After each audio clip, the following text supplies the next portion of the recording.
नूतन जी नमस्कार। नमस्ते। नूतन जी, आज यहाँ लंदन में आपसे बातचीत करते हुए मेरी दृष्टि उन गुजरे वर्षों पर जाती है जब भारत में चोटी की फिल्मों में मैंने आपको नायिका के रूप में देखा। जी। हम लोग, मेरा मतलब फिल्म हम लोग, जी। सुजाता, बंदिनी, सीमा, सोने की चिड़िया और अनाड़ी जैसी फिल्मों की नायिका नूतन आज मेरे सामने है। नूतन जी, आपके विचार में क्या ऐसी फिल्मों का जमाना चला गया? क्या ग्लैमर की चकाचौंध में प्रतिभा का युग खो गया? जी नहीं, खो तो नहीं गया, लेकिन बाकी सब चीज़ों की तरह फिल्में बनाने का ढंग भी बदलता रहता है, तो ऐसी सब चीज़ों में ढंग बदलते रहते हैं। तो मैं ये तो नहीं कहती कि ये ज़माना बिल्कुल गुजर गया है जहाँ संजीदा फिल्म नहीं बनती। जिन फिल्मों में मैं काम कर रही हूँ वो तो सभी बहुत सीरियस टाइप की फिल्में हैं। आप इन दिनों भी कुछ फिल्मों में काम कर रही हैं? जी हाँ, काफ़ी फिल्मों में काम कर रही हूँ। कुछ बताएंगी नाम? जी हाँ, मैं यहाँ लंदन आने से पहले मैंने 3-4 पिक्चरें ख़त्म की जो अभी अगस्त में रिलीज़ होंगी। एक तो है मिस्टर राज खोसला की मैं तुलसी तेरे आंगन की, दूसरी है मिस्टर बिमल दत्त की कस्तूरी, तीसरी है मिस्टर सावन कुमार टाक की साजन बिना सुहागन, चौथी है मंदिर मस्जिद। तो ये 4 फिल्में तो बिल्कुल ही ख़त्म होकर रिलीज़ होने को हैं। अपनी छब बनाए के जो मैं पी के पास गई, अपनी छब बनाए के जो मैं पी के पास गई, जब छब देखी पीहू की सो मैं अपनी भूल गई। ओ छाप तिलक सब छीनी रे मुझसे नैना मिलाएंगे, छाप तिलक सब छीनी रे मुझसे नैना मिलाएंगे, छाप तिलक सब छीनी रे मुझसे नैना, नैना मुझसे नैना, नैना रे मुझसे नैना मिलाएंगे। नूतन जी, ऐसा सुनने में आया कि बीच में आपने फिल्मों में काम करना बंद कर दिया था। जी नहीं, बंद बिल्कुल नहीं किया था। सिर्फ ये था कि जो फिल्मों में मैं काम कर रही थी वो फिल्में कुछ लंबी खिंच गई, उनके बिजनेस नहीं हो पाए थे वक्त पे, तो वो उनके रिलीज़ में कुछ देर हो गई थी। वैसे मैंने शूटिंग तो जारी रखी है। नूतन जी, आपने अभी बात की कि जमाना बदलता रहता है, फैशन सब कुछ बदलता है। जी। अगर मैं उस जमाने की 4 नायिकाओं की बात करूं, नरगिस, मधुबाला, मीना कुमारी, नूतन, और आज की 4 लोकप्रिय कोई भी 4 हीरोइनों को लूं, हेमा मालिनी, जीनत अमान, रेखा या नीतू सिंह या कोई भी, तो क्या आज इनकी भूमिकाओं में वो उच्च स्तरीय अभिनय देखने को मिलता है जो उस वक्त मिलता था? देखिए, इस मामले में कंपैरिजन करना बहुत गलत होगा, क्योंकि आज जो फिल्में बनती हैं और जिन रोल्स में ये अभिनेत्रियां डाली जाती हैं वो रोल बिल्कुल अलग है। यानी इनके रोल जो इनको दिए जाते हैं वो रोल हम लोगों की नायिका को बिल्कुल दिए नहीं जाते थे। और मुझे लगता है कि आज अगर हमारी टाइप की पिक्चरें बनती, यानी जिस टाइप की पिक्चरों में हम काम करते थे, और उस टाइप की पिक्चरों में अगर आज की नायिका को डाला जाता, तो मेरा ख्याल है कि वो डायरेक्टर भी उसी टाइप के होते जो उस तरह की भूमिका इन लोगों से भी निकाल सकते थे। आज इतने ग्लैमर के साथ वो आकर्षण नहीं रहा, बल्कि कई बार ये लगता है कि सिर्फ परिधान बदलकर इन हीरोइनों को फैशन की एक परेड सी बन गई है। और दूसरा, हमारी असल जिंदगी से इन फिल्मों का उतना ताल्लुक नहीं है जितना उन फिल्मों का था। वो बात बिल्कुल ठीक है, क्योंकि आजकल जो ये नई फिल्में जो बन रही हैं सिर्फ एंटरटेनमेंट के लिए, वो उसमें ग्लैमर ज़्यादा है और स्टोरी कंटेंट कम है, ड्रामा कंटेंट कम है। जो पहले ज़माने की फिल्मों में था उसमें स्टोरी और ड्रामा कंटेंट ज़्यादा था, उसमें नायक और नायिका को काम करने का मौका भी मिलता था, एक्टिंग करने का मौका मिलता था। और आजकल प्रोड्यूसर डायरेक्टर ज़्यादा तो डिपेंड करते हैं और एम करते हैं सिर्फ एंटरटेनमेंट के लिए। क्या यूँ समझूं कि कलाकार जो हैं सिर्फ स्टार बन के रह गए हैं आज? हाँ, कुछ हद तक तो ये भी कहा जा सकता है।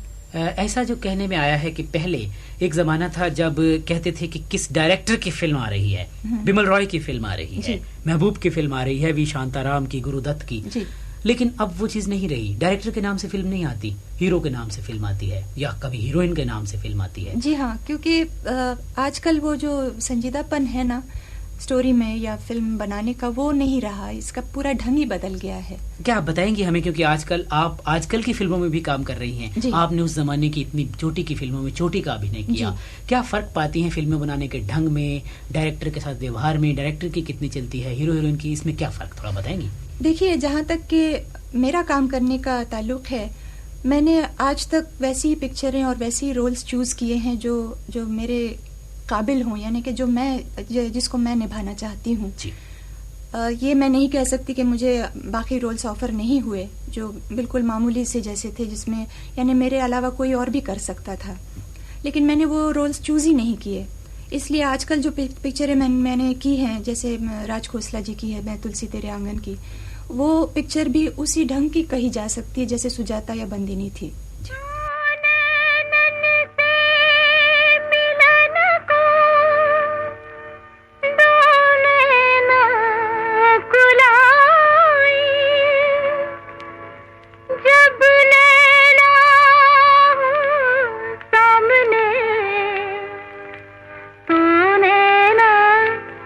झुक जाए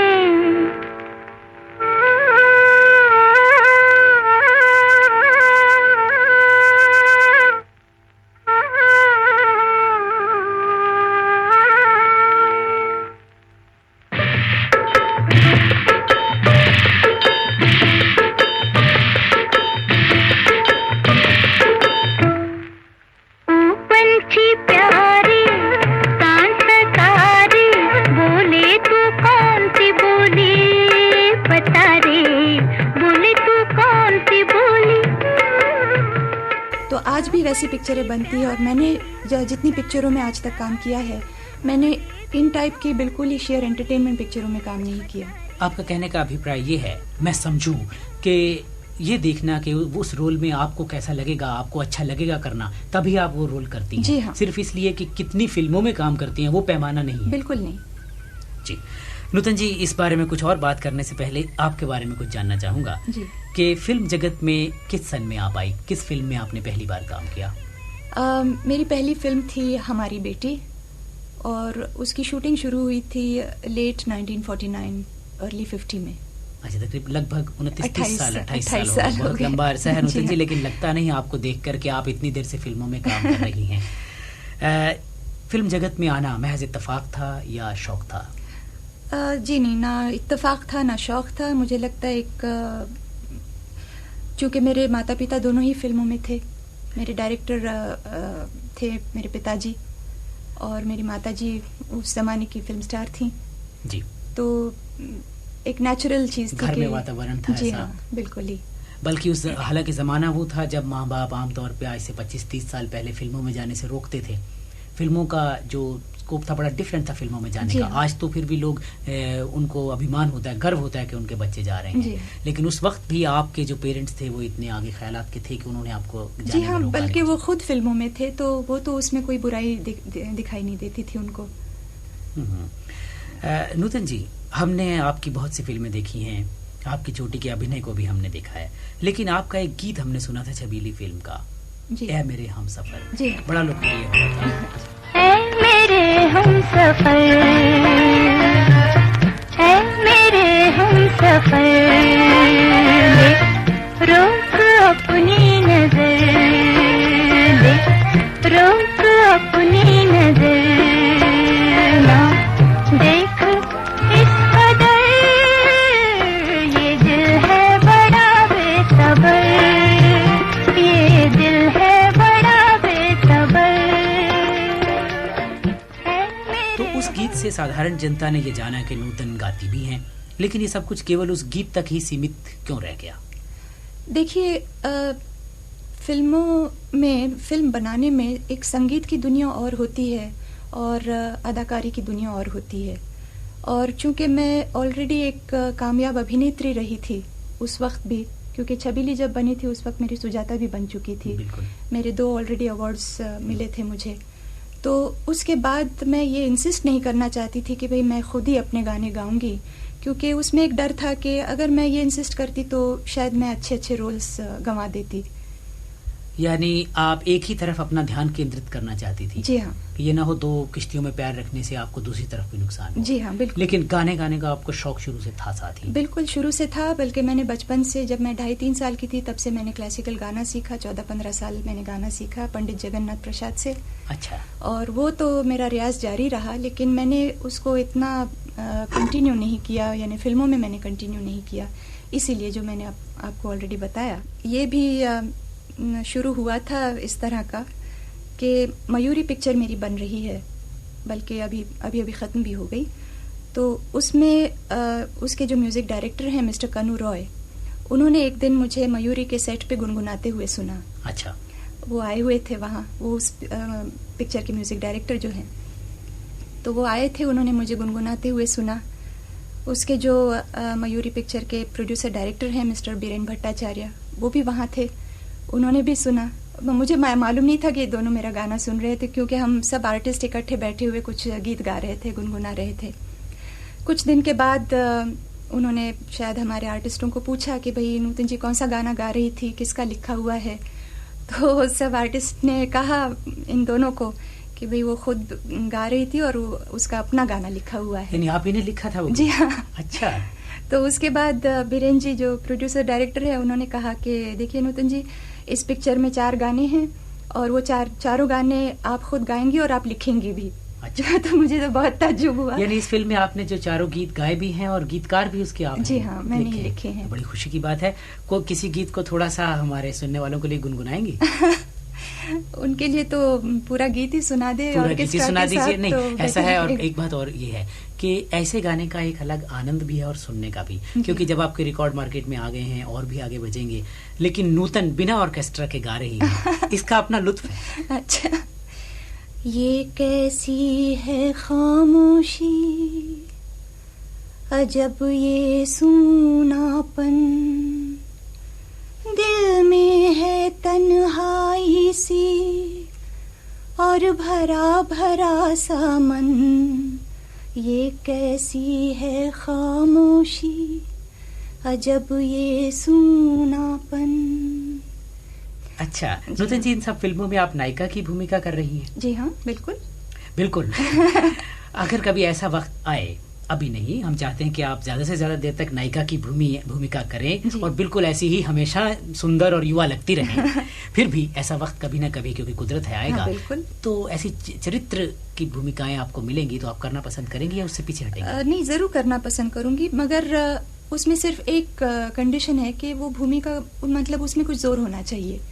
सिर्फ माँ का रोल करना या सिर्फ भाभी का या दीदी का करना, ये मैं पसंद नहीं करती। अच्छा।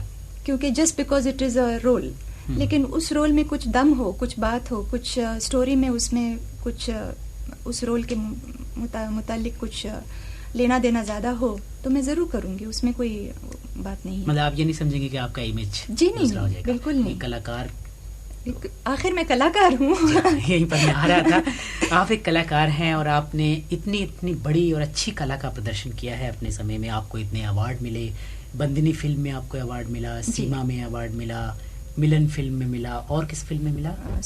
सुजाता फिल्म में, मुझे भूलना नहीं चाहिए था, क्योंकि सुजाता फिल्म तो बहुत ही मकबूल हुई थी। और सोने की चिड़िया। सोने की चिड़िया में तलत महमूद थे। जी हाँ। हीरो, मैं ठीक कह रहा हूँ ना? तलत महमूद भी और बलराज साहनी भी हैं। बिल्कुल ठीक। मौत कभी भी मिल सकती है, लेकिन जीवन कल न मिलेगा। मरने वाले सोच समझ ले, तो ये पल न मिलेगा।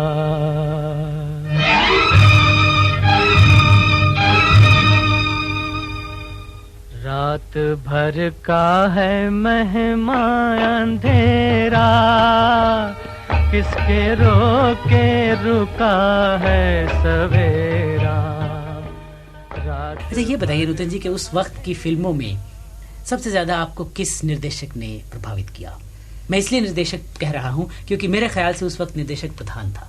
जी हाँ, बिल्कुल।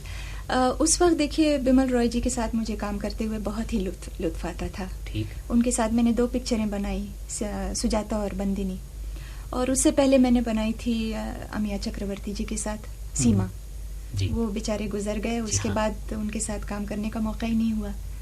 लेकिन ये 2 डायरेक्टर्स तो बहुत ही मेरे मनपसंद थे। अच्छा जी हाँ। और कलाकारों में, अभिनेताओं में, हीरो हीरोइन? कलाकारों में एक तो बलराज जी थे जी हाँ। और दूसरे अशोक कुमार जी, जो आज भी उनके साथ काम करते हुए बहुत ही अच्छा लगता है। अच्छा, और आज की जो हमारी फिल्म इंडस्ट्री है उसमें आप क्या कहेंगी, आपके फेवरेट लोग कौन हैं जिनको आप समझते हैं कि अच्छे कलाकार हैं? अगर मैं उनका नाम लूँ ना तो मैं झगड़ा हो जाएगा? जी नहीं, झगड़ा नहीं होगा, तो मैं भी फैन ही समझूंगी। अच्छा। आप तो डिप्लोमेसी से काम ले रही हैं। नहीं, कोई डिप्लोमेसी नहीं है, मैं बिल्कुल ठीक साफ कहूंगी। एज एन आर्टिस्ट भी और एज ए हीरो भी मुझे अमिताभ जी बहुत पसंद है। अमिताभ बच्चन आपको बहुत अच्छे लगते हैं? जी हाँ। ये बताइए कि किस हीरो के साथ जब आपने जितनी फिल्मों में काम किया, कहाँ सबसे अच्छा लगा, किसके साथ काम करना? एज अ को आर्टिस्ट मैंने पहले ही बताया, अशोक कुमार जी और राज कपूर जी। राज कपूर जी क्योंकि वो खुद डायरेक्टर हैं, प्रोड्यूसर हैं, तो उनको एक फिल्म मेकिंग का बहुत ही नॉलेज है। बिल्कुल। और एज एन आर्टिस्ट वो दूसरे आर्टिस्ट की कदर बहुत करते हैं, उनको एक मूड का हिसाब आता है, तो उनके साथ भी बहुत अच्छा लगता है काम करते हुए। अच्छा नूतन जी, मुझे ये बताइए कि आजकल की फिल्मों जब बनती हैं तो सुना जाता है, खासकर भाई मैगजीनों में हम पढ़ते हैं कि हीरो और हीरोइन के नखरे बहुत होते हैं, वो सेट पे पहुंचते ही नहीं टाइम पे, कुछ नहीं। यहाँ जब पश्चिम में फिल्में बनती हैं, चाहे आप कितने ही बड़े क्यों ना हो, हर एक को अपने समय का, हर चीज का हिसाब रखना पड़ता है, उतने बजे पहुंचना पड़ता है। ऐसा क्यों है? उसकी वजह ये है, देखिए कि हिंदुस्तान में हीरो हीरोइन के नखरे नहीं होते, वो फिल्में बहुत ज्यादा लेते हैं अपने हाथ में। नूतन जी, तो क्या आपके साथ ऐसा नहीं होता? जी नहीं, मैं इतनी पिक्चरें नहीं लेती, और मैंने कभी भी पूरे मेरे करियर में 5 या 6 से ज्यादा पिक्चरें इकट्ठे कभी नहीं ली। मुझे अपने हॉलीडेज भी मिल जाते हैं और अपने परिवार के साथ भी। अच्छा नूतन जी, आपने अभी बात की कि किन किन लोगों के साथ आपने काम किया, क्या आप समझती हैं कि किसी नायक के साथ आपकी इच्छा थी कि उसके साथ भी काम करूं लेकिन कर नहीं पाई हूं? जी नहीं, मेरा ख्याल है सबसे बेहतरीन नायकों के साथ मैंने काम किया है। जैसे मैंने पहले कहा, अशोक कुमार जी, राज कपूर जी, दिलीप कुमार जी के साथ तो एक पिक्चर बनते बनते रुक गई, बहुत पुराने। मैं यहीं पर आ रहा था। अच्छा। कि कोई जमाना था दिलीप साहब टॉप पर थे। जी हाँ, बिल्कुल। उनके साथ आपकी कभी कोई फिल्म नहीं आई? तो नहीं, लेकिन हमने एक फिल्म इकट्ठे बनाई थी जो अनफॉर्चुनेटली बनी नहीं और रिलीज नहीं हो पाई। उस फिल्म का नाम था शिकवा। अच्छा। बहुत पहले बनी थी 1951-52 में, लेकिन कुछ अपने यानी फाइनेंशियल प्रॉब्लम्स की वजह से कुछ और कारणों से फिल्म नहीं बन पाई, तो उनके साथ आपने काम नहीं किया। और नूतन जी ये बताइए कि फिल्मों में जब आप काम करती हैं, रोल करती हैं, हमारे यहाँ कई बार हुआ कि कुछ हीरो और हीरोइन उनका ऐसा हो गया कि वही लगातार चले आ रहे, जैसे आजकल धर्मेंद्र और हेमा मालिनी, किसी जमाने में दिलीप कुमार नरगिस, या दिलीप कुमार और मधुबाला, इस तरह से। क्या आपका नाम भी जुड़ा है ऐसे किसी हीरो के साथ? जी हाँ, 2-3 बार देखिए ना, जैसे देव साहब, देवानंद जी और मेरी पिक्चरें बहुत सी बनी थी, लगातार बनती गई। जब हमारी जोड़ी क्लिक हो गई तो बहुत से प्रोड्यूसरों ने और देव साहब ने खुद भी अपने पिक्चरों में हम दोनों को ही लिया था। तेरे घर के सामने, पेइंग गेस्ट, बहुत सी और पिक्चरें थी, मंजिल वगैरह। उसके बाद राज जी के साथ, राज कपूर जी के साथ अनाड़ी बनी, छलिया बनी, मुझे तो अब याद भी नहीं आ रही, इतनी सारी बनी। और उसके बाद बनी सुनील दत्त जी के साथ। तो एक जमाना आ जाता है, जैसे एक पैर क्लिक कर जाता है तो सब लोग वैसी उन्हीं को लेना चाहते हैं। जी हाँ। नूतन जी ये बताइए कि फिल्मों में जब आप भूमिका करती हैं, आपकी इतनी संजीदा और गंभीर फिल्में देखने को मिली, गंभीर स्टोरी थी, कहानी थी, ऐसा बिल्कुल लगता है कि बिल्कुल कुदरती है सब कुछ, कि सचमुच सब घट रहा है। अच्छा। क्या कभी आप सचमुच में कहानी में खो गई जिंदगी में? देखिए, जब मैं भूमिका करती हूँ तो मैं अपने आप को बिल्कुल भूल जाती हूँ। जो कैरेक्टर मैं कर रही हूँ मैं बिल्कुल उसमें खो जाती हूँ, और मैं ये यानी यकीन करना चाहती हूँ कि वो लड़की जो मैं कर रही हूँ वो मैं खुद हूँ। जो भी उसके साथ अच्छा बुरा हो रहा है वो मेरे साथ हो रहा है, उस कैरेक्टर के साथ हो रहा है, और उसके मुताबिक मेरा ख्याल है वो जो एक्टिंग होती है वो अपने आप खुद ब खुद आ जाती है। मेरी सेट से बाहर आने के बाद आप वो नहीं हैं? बिल्कुल नहीं, यानी बिल्कुल। सेट से बाहर क्यों, कैमरा बंद होने के बाद मैं बिल्कुल बिल्कुल वो नहीं खुद आप। हो जाती हूँ। लेकिन ऐसा कभी होता है कि अगर आप लगातार कुछ खास लोगों के साथ आए या ऐसे सीन करें तो क्या सचमुच वैसी फीलिंग हो जाती है? आप मेरा सवाल समझ रही हैं? जी हाँ, नहीं मैं समझ गई, लेकिन क्या है कि हम जब काम करते हैं तो एक स्विच ऑन और स्विच ऑफ चीज हो जाती है। Mechanical to an extent, yes. लेकिन उस वक्त के लिए हम डायलॉग याद करते हैं, जो कहना है हमको बोलना है वो याद कर लेते हैं, और उस वक्त के लिए वो हम एक्टिंग करते हैं। उसके बाद जो भी हमारे पर्सनल रिश्ते नाते हैं वो बिल्कुल वैसे की वैसे रह जाते जो हमेशा थे पहले की तरह। अच्छा नूतन जी, ये बताइए कि अगर आप अपने आप को आईने में रखें, जी, आपको बहुत से अवार्ड मिले तो बहुत ही अच्छी बात है, आपकी नज़र में आपकी सबसे अच्छी फिल्म या आपका रोल किस फिल्म में सबसे अच्छा है? देखिए, मुझे वो रोल करने में बहुत ही अच्छा लगा, वो था रोल बंदिनी का। जी हाँ, क्योंकि वो रोल बहुत मेरे हिसाब से उसमें वेरिएशंस बहुत थी, कुछ हद तक डिफिकल्ट भी था, और बहुत मुश्किल था। जी हाँ, और अलग अलग उसमें सारे यानी कि अलग अलग उसमें ढंग थे, अलग अलग उसमें एक्सप्रेशंस थे, अलग अलग फीलिंग्स थी। क्या ऐसे रोल लेने में खतरा भी था कि इमेज थोड़ा ऐसा हो जाता है? जी नहीं, ऐसी कोई बात बिल्कुल नहीं। क्योंकि मुझे तो लगता है जितना चैलेंजिंग रोल हो उतना ज्यादा अच्छा है एक आर्टिस्ट के लिए, अगर वो आर्टिस्ट ठीक तरह से उसको निभा सके। तो बंदिनी फिल्म आप समझती हैं कि उसमें आपका रोल जी हाँ। सबसे अच्छा था। अच्छा नूतन जी, आप ये फिल्मी और इन बातों से थोड़ा अलग ये बताइए कि जिंदगी में आपके शौक क्या है? इस काम इन काम के बाद आप क्या करना पसंद करती हैं ज्यादा? देखिए, इन कामों की वजह से मुझे वैसे दूसरा कोई काम करने को वक्त ही नहीं मिलता, to tell you the truth. जी, वैसे घर बार है, सब लोग परिवार हैं, सब बहुत खुश हैं, तो उसमें ही काफ़ी, यानी कि मैंने कहा जैसे मैं हॉलीडेज लेती हूँ तो अपने परिवार के साथ काफ़ी दिन गुजार सकती हूँ। कुछ ये फिल्मों में काम करने के बोझे से परिवार की देखभाल में कभी मुश्किल नहीं आती? आती तो है, लेकिन उसमें मेरे हस्बैंड का और मेरे बेटे का भी बहुत साथ है, क्योंकि वो दोनों ही बहुत अंडरस्टैंडिंग है। वो जानते हैं कि भाई ये बहुत बिजी हैं, तो वो ज़्यादा डिमांड नहीं करते। अच्छा नूतन जी, बहुत बहुत शुक्रिया। हम उम्मीद करते हैं कि आपका दौरा कामयाब हो और वापस जाकर आपकी फिल्में सफल हों और आप गीत भी और गाएं। जी, शुक्रिया, बहुत शुक्रिया। नमस्ते। मन मोहना बड़े